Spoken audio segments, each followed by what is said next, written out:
3 guards, 1 eviction notice, and 0 clue who they were messing with. They thought I was just another stubborn old man. Turns out, I created this HOA. And I'm here to burn it down.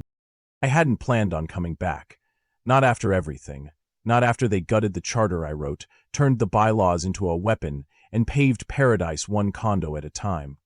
But when my grandfather passed and left me the cabin, something stirred. Something I thought I'd buried 30 years ago. They called it Pine Hollow Lake now. Sounds like a retirement resort. Back when I chose this place, it was just pinewood. Raw. Real. Beautiful. The lake had no name, no maps, no gates, no guards. Just water, trees, and a vision. I was 30 when I drew the original boundaries, drafted the charter, pitched the HOA idea to the state zoning board. Back then, homeowners association meant neighbors helping neighbors. It was meant to preserve the lake, prevent overdevelopment, keep the peace. We didn't even have fines, just shared responsibilities. No cameras, no power trips, no Doris Clarke. She wasn't part of the original vision. Hell, she wasn't even in real estate back then. But things change when you walk away. People forget. They rewrite history. And when the man who built the foundation disappears, parasites move in. They think I'm just a grumpy old man with a fishing rod and a weathered cabin. They don't know I used to wear a suit sharper than their legal team, that my name is buried in the original survey filings with the county recorder, that the dock they are renting out for $300.00 a weekend sits on my water rights. They don't know I disappeared by choice.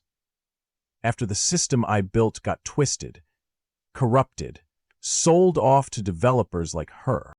I used to be the guy standing at the ribbon cutting. Now I'm the man watching it burn from the tree line. The day I returned, I didn't even bring luggage. Just a leather satchel with blueprints, a notebook with the original charter, and a folded survey map from 1984 that still smelled like lake water and campfire. I parked my truck at the base of the old gravel drive and walked the last quarter mile on foot. The trees hadn't changed. Neither had the air. When the cabin finally came into view, half hidden behind brush and morning mist, something inside me clicked, like a lock turning. It looked tired, roof sagging, porch boards grayed, but it was still here, still standing, like me. I stepped onto the porch and unlocked the door. The hinges squeaked like a rusty violin. Inside, everything was just as I remembered. The old stone fireplace, the hand-carved bench my grandfather made, the fishing net still hanging beside the window. I stayed quiet that first night. Just sat on the deck with a beer and watched the sun melt over the water. I thought about the years I spent trying to fix cities. Downtown revitalization plans, green corridors, smart zoning overlays. I built models that were supposed to save communities. But all it did was make room for people like Doris to exploit the gaps. At dawn, the banging came. 3 men. Matching uniforms. Tactical vests with HOA security stitched in navy blue. One had a clipboard. One had a sidearm. The third had a smug grin, like he'd practiced it in the mirror. "Mr. Cal Porter," the clipboard guy barked. I sipped my coffee and nodded. "You are in violation of Community Code 12A, unauthorized occupancy. Structure extends into protected green space. You have 48 hours to vacate." I didn't laugh. Not yet. I just looked at the paperwork. Their maps were new, glossy, corporate. No soul. No history. "You can take this up with President Clarke," the guy added, gesturing toward the white SUV idling at the foot of the hill. Of course. Doris? I watched them drive away with my name on their paperwork and my land in their GPS. Then I walked down to the dock. The water lapped gently against the posts. My grandfather's canoe still sat beneath the tarp.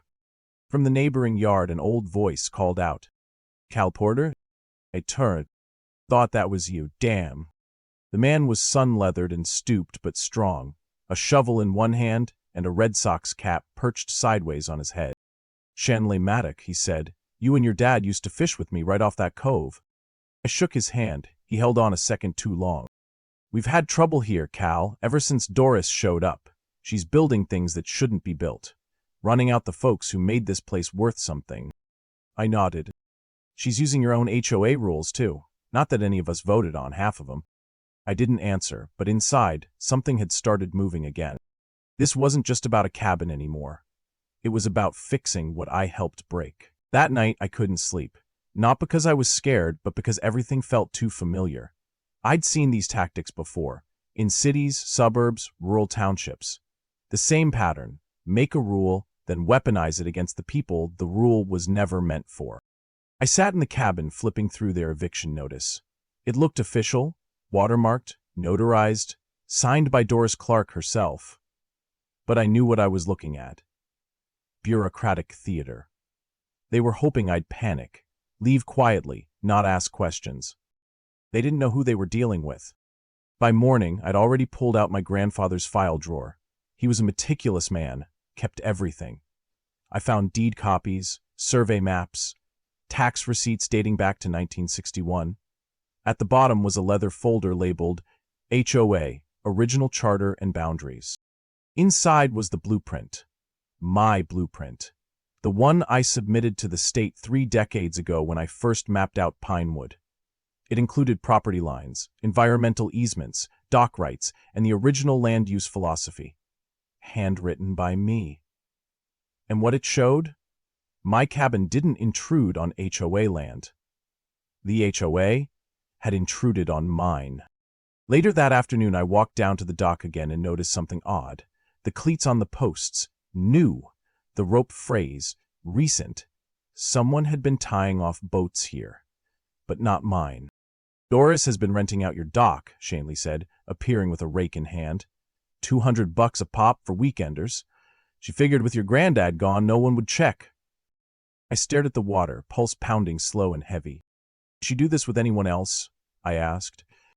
Any the ones too old or too tired to fight back, he said. Some of them got fined for made-up violations. Others had their gardens ripped out. One guy, they towed his car from his own driveway and claimed it was on shared access. I looked at the edge of my property. A new surveillance camera had been mounted on a pine tree, angled right at my front door. That night, I cataloged everything. Took photos, copied the original charter, scanned the maps. Then I sat down and started writing. A timeline, names, violations, financial estimates. I wasn't just defending my land, I was building a case. The next morning, a cream-colored Cadillac pulled into my drive. Doris Clarke stepped out, flanked by 2 clipboard-carrying men. She wore a tailored beige suit and sunglasses large enough to shield a lie. "Mr. Porter," she said, strolling up like she owned the place. "Just making our daily rounds. Looks like your deck railing is a code violation. And I'm afraid your canoe is unregistered. You'll want to remedy that by next week." She pointed toward the tree line. "We've also added security cameras for community safety. I'm sure you understand." I smiled politely. "Actually, I'd love to see documentation of the rule changes that give you authority to install cameras on private property." She paused, caught, then recovered. "It's all in the HOA office, accessible during business hours." "Perfect," I said. "I'll be stopping by." Her smile didn't reach her eyes. "I'd also advise you to take care of those parking violations. The fines accumulate quickly." As she turned to leave, I noticed one of her assistants snapping photos of my mailbox. Another photographed the propane tank behind the cabin. This wasn't oversight. This was a targeted campaign. That night, my power went out. Then, my water. A notice was taped to my door claiming emergency infrastructure upgrades would delay service for up to 4 weeks. I called the utility company. The request had come from the HOA. The gloves were off. I drove into town, bought a generator, a solar battery, and a water filtration system. If they wanted a siege, I'd show them how stubborn the founder of this system could be. Era Finley came by the next day, lawyer, neighbor, fighter. "I've seen this before," she said, sipping coffee on my porch. "Doris did the same to the Hendersons last fall, wore them down until they sold for half of market value." "She's not just greedy," I said. "She's desperate." Era leaned forward. "Then let's give her something to be desperate about." Over the next week, I documented every violation, every visit, every photo taken without consent. I installed my own cameras, pointed at my land, not inside someone's kitchen window. I tracked board members crossing my boundaries, sneaking into my garden, touching my windows. And every night, I updated the file. Then came the letter. Certified mail from the county. My grandfather had submitted a full reassessment request 6 months before he died. It had finally been processed and, surprise, it confirmed every inch of my boundary map. More than that, it reaffirmed my riparian rights, the legal entitlement to the shoreline and adjacent water. And that meant the community dock Doris built to rent out yachts sat squarely on my water access. I owned her revenue stream, her marina dreams, her entire condo pitch. And now I had the receipts to prove it. The next day, I placed new boundary markers along the original property lines, the ones approved by the county. I hammered in fresh wooden stakes, added reflective tape, and lit the path with small solar lights. The line cut through what the HOA had labeled community lawn. It also sliced directly through their ornamental garden and ended just a few feet from their beloved gazebo. The reaction was swift. That afternoon, a courier dropped off a cease and desist letter. The HOA accused me of vandalizing shared community space and sabotaging landscape assets. They gave me 24 hours to remove all markers or face legal action and a $50,000 0-cent fine. That night, I sat on my porch, sipping whiskey and watching the stakes glow like a border of quiet defiance. As 5:03 a.m., I was jolted awake by a sound outside. A tow truck. My truck park, in my own gravel driveway, was halfway hooked when I stepped outside barefoot, holding a flashlight and a copy of the county assessor's letter. The driver jumped. "I got paperwork says this is a community access road," he mumbled. "It's not," I said flatly. "That paper is false. You tow that truck. You're stealing private property. Your name will be on the police report." He hesitated, then unhooked the chains and backed off, without another word. The war had gone hot. That afternoon, I drove into town and handed my growing file to the local magistrate. I filed for a temporary restraining order, citing trespass, illegal surveillance, tampering with utilities, and violation of state riparian rights. Era used her contacts to push for an emergency hearing. We got one, 48 hours out. In the meantime, Doris's camp doubled down. They circulated flyers claiming I was disrupting community harmony. They said I planned to privatize the lakefront. They warned homeowners that without the dock rentals, HOA fees would rise by 30%. Suddenly, I was the villain of Pine Hollow. Cars slowed as they passed my cabin. People whispered behind hands at the market. Someone spray-painted freeloader on my mailbox, twice. But while they tried to isolate me, others quietly came forward. An elderly couple stopped by with homemade banana bread and whispered, "She did the same to our nephew." They had to sell. A single mother emailed me photos of her fenced backyard before and after the HOA claimed it was encroaching on common space and ordered it demolished. One neighbor, a man named Daniel Atkins, texted me at midnight. "I can't go public yet, but I've been on the board for years. I've seen what she's done. If you need documents, I've got them." He dropped them off the next morning in a plain manila envelope. Inside were years of meeting notes, unsigned contracts, rental records, none of which had ever been disclosed to the community. The HOA had been quietly channeling funds to a development planning firm owned by a shell corporation. The signature on several payment authorizations? Doris Clarke. The dock rentals had never been voted on. Neither had the new surveillance system. It was all a front. Doris wasn't just aggressive. She was siphoning funds from the homeowners while planning to leverage the lakefront for a private luxury development. And the only thing standing in her way was my land. The day before the hearing, my security camera captured Doris herself stepping onto my property, clipboard in hand, phone to her ear. She pointed at my solar panels, at my door, at the bird feeder. She took notes.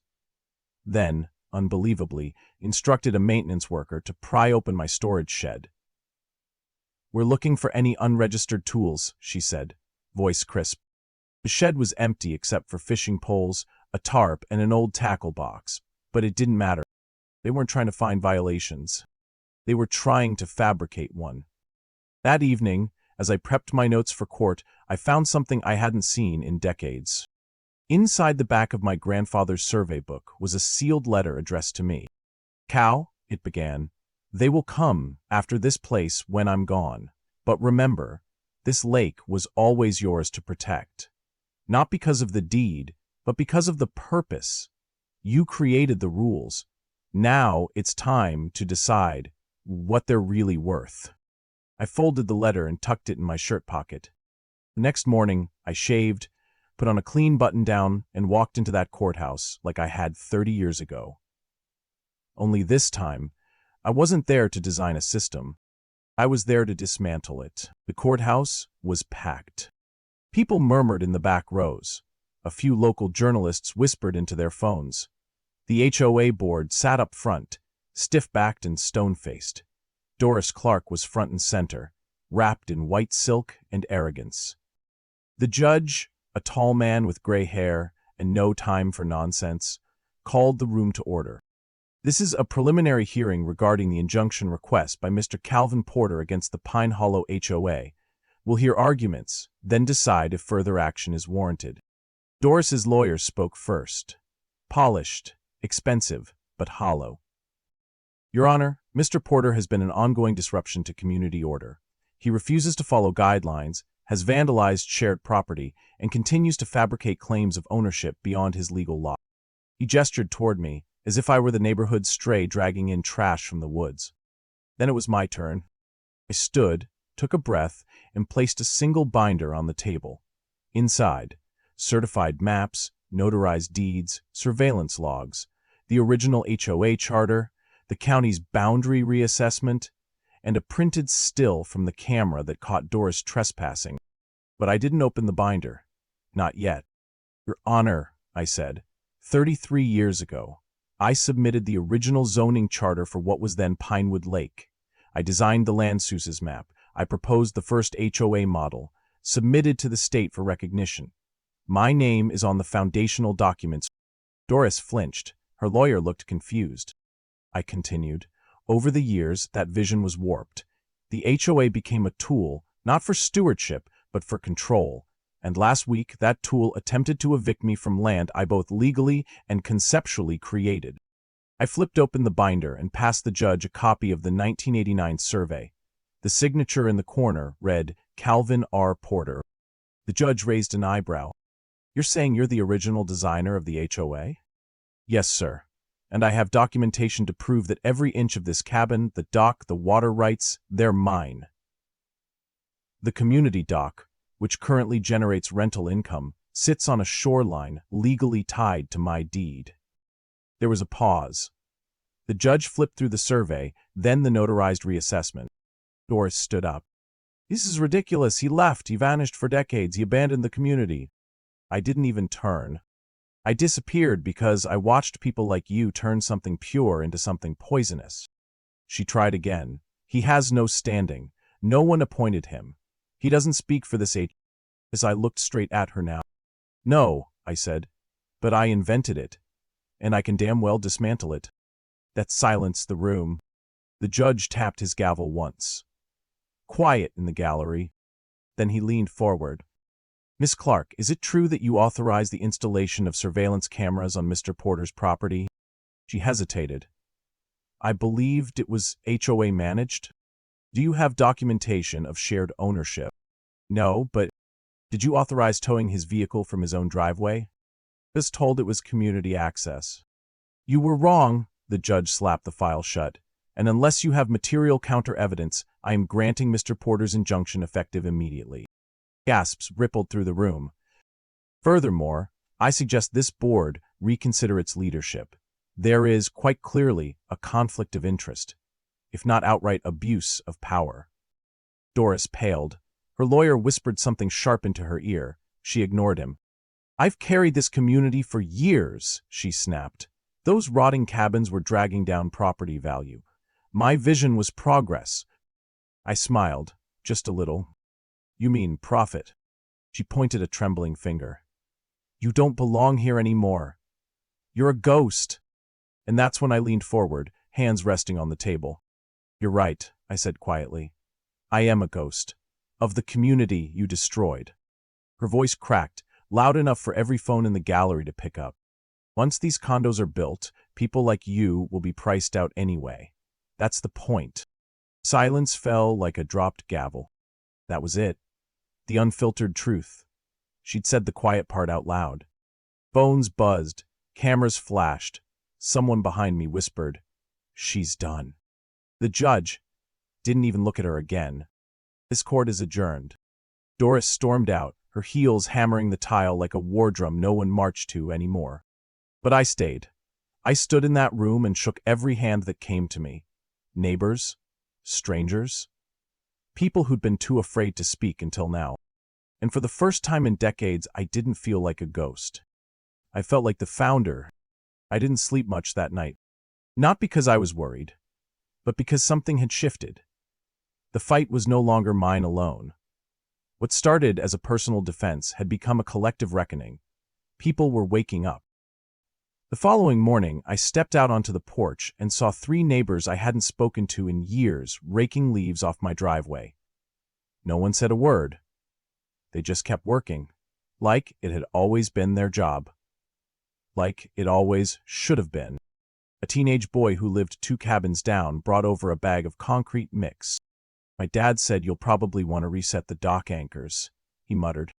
I nodded. That same afternoon, the mailbox he once vandalized was repainted by a retired painter who used to be fined for planting too many wildflowers. "Time we all start fixing what she broke," he said. But the most surprising moment came from someone I never expected.